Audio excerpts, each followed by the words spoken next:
संविधान खत्म करने का, लोकतंत्र खत्म करने का ये 400 पार है। और इसलिए हमने पूरे बिहार में, इसीलिए तो हमने गठबंधन बनाई। हम कभी गठबंधन नहीं बनाते थे, हमने इसीलिए गठबंधन बनाई।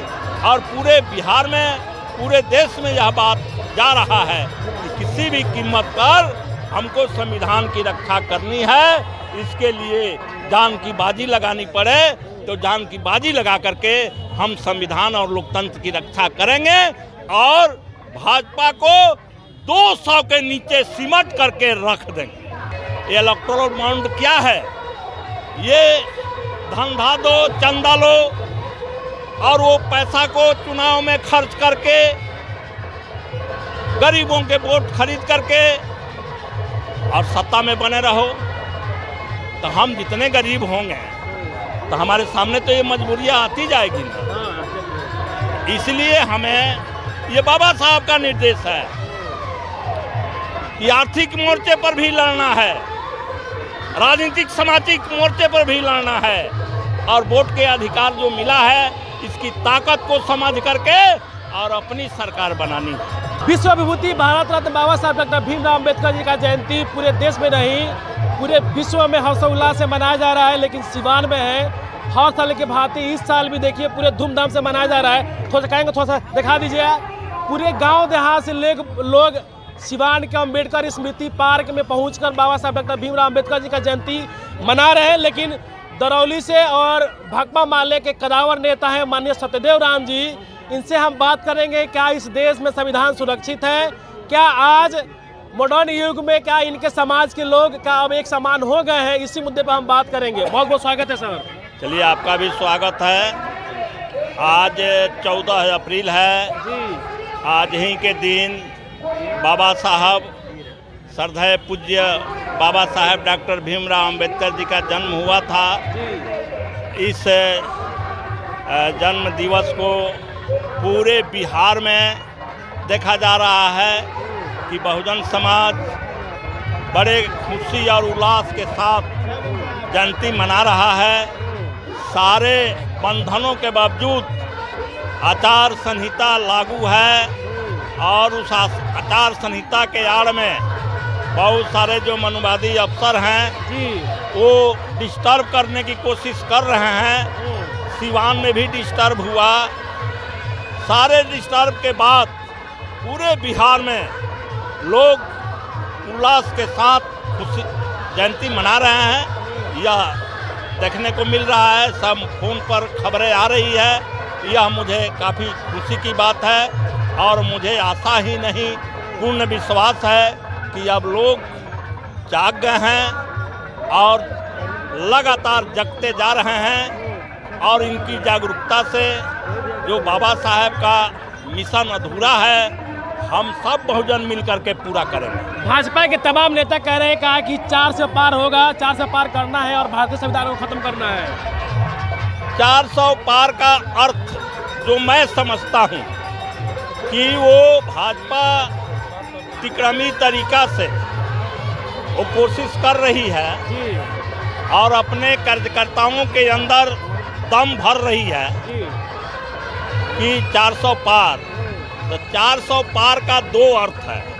क्या? पहला अर्थ है कि वो अपने कार्यकर्ताओं को जो पस्त हो गया है, अब घर घर मोदी या हर हर मोदी नहीं है, तो पस्त हो गया है तो उसको थोड़ा दम भर रहे हैं। और दूसरा जो अर्थ है कि 400 पार के मतलब कि उनके अंदर ये भावना काम कर रही है और ये बात संविधान में भी है कि 400 से ऊपर जाने के बाद कोई सरकार किसी तरह की नियम बना सकती है, संविधान को खत्म कर सकती। तो यह संविधान खत्म करने का, लोकतंत्र खत्म करने का ये 400 पार है। और इसलिए हमने पूरे बिहार में, इसीलिए तो हमने गठबंधन बनाई। हम कभी गठबंधन नहीं बनाते थे, हमने इसीलिए गठबंधन बनाई। और पूरे बिहार में, पूरे देश में यह बात जा रहा है कि किसी भी कीमत पर हमको संविधान की रक्षा करनी है। इसके लिए जान की बाजी लगानी पड़े तो जान की बाजी लगा करके हम संविधान और लोकतंत्र की रक्षा करेंगे और भाजपा को 200 के नीचे सिमट करके रख देंगे। चलिए ठीक है। बिहार के पूर्व मुख्यमंत्री जीतन राम मांझी गया से चुनाव लड़ रहे हैं और उनके समर्थन में जो बीजेपी के मंत्री हैं प्रेम कुमार, उनके समर्थन में सभा चल रहा था गया में और उनके सामने कहा जा रहा था कि संविधान को बदलना है क्योंकि इसमें बहुत सारी खामियां हैं और संविधान बदल कर धर्म की रक्षा करना है। जी, मैं आपसे आग्रह करूंगा कि पूर्व मुख्यमंत्री जीतन राम मांझी जी के बारे में मैं कुछ नहीं कहूँगा, क्योंकि वो कब क्या कहते हैं हमको पता नहीं चलता है और कितने बार इसीलिए वो सदन के अंदर मुख्यमंत्री ने अपमानित किया। अब कह रहे हैं कि उन्होंने ही हमें मुख्यमंत्री बनाया। तो ऐसे लोगों की बात आज करना सही नहीं है, क्योंकि वे लोग एन केन प्राकेन तरीके से वो सत्ता के सुख भोगना चाहते हैं। उनको समाज से कोई लेना देना नहीं है। संजोग है कि वह महादलित में जन्म ले लिए हैं। कुछ लोग ऐसा है जो महादलित के बीच जन्म ले करके और उसका जो है चादर ओढ़ करके मलाई खा रहे हैं और इसी को कहते हैं कि दलित राजनीति। मैं इस पर ज़्यादा बात नहीं करूंगा। चाहे जो भी दलित नेता आज बिहार में दिखाई पड़ते हैं वो क्या करते हैं जी, वो दलितों से उनको कोई लेना देना है।